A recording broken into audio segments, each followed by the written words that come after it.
لوگ جو جادو سیکھتے تھے تو جادو کا پہلا کارنامہ کیا تھا؟ میاں بیوی کو لڑانا، شیطان کو خوش کرنا، تاکہ بڑا شیطان اس کو ہری پگڑی باندھ کے دے۔ سحر کے ذریعے توڑ ہوتا ہے، جوڑ نہیں ہوتا ہے۔ سحر کے ذریعے تخریب ہوتی ہے، تقریب نہیں ہوتی۔ سحر کے ذریعے نقصانات کیے جا سکتے ہیں، فوائد نہیں کیے جا سکتے۔ اب سب سے اہم رشتہ کائنات کے اندر میاں بیوی کا ہے، تو اس رشتے کو یہ توڑ رہا ہے۔ توبہ۔ علماء لکھتے ہیں سحر بالکلام بھی ہوتا ہے۔ میاں کو کہے کہ یہ آپ کی بیوی آپ کو پسند نہیں کرتی، اور بیوی کو کہے یہ آپ کا خاوند جو ہے کہیں اور متوجہ ہے۔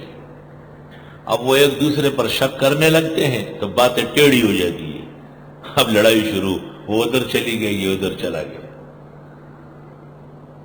یہ خوارش نظر بندہ و خزد پکٹ سے ملی توڑ تپلنگا۔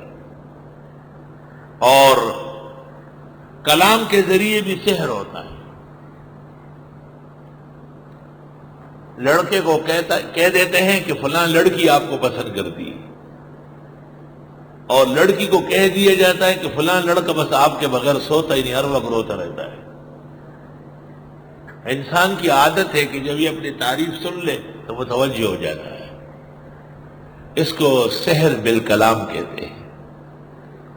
کلام کے اندر بھی بہت زیادہ اثر ہے۔ یہ جو عشق ہو جاتا ہے ناجائز اور اس کو توڑنے کا کہتے ہیں علاج نہیں ہے، تو علماء نے یہی لکھا ہے کہ محبوب اور معشوق کا ضم وہ اس کا علاج ہے۔ آپ کہیں کہ تجھے سے اس نے کتنے پالے ہوں گے، پتہ نہیں، آپ کو کیا پتہ ہے۔ خود بخود آدھی محبت گئی، آدھی کٹ گئی، بالکل فوراً انسان شراکت کا قائل نہیں۔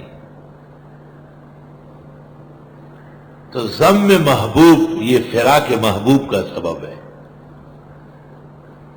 کتاب الارشاد اس موضوع پر لکھی گئی ہے۔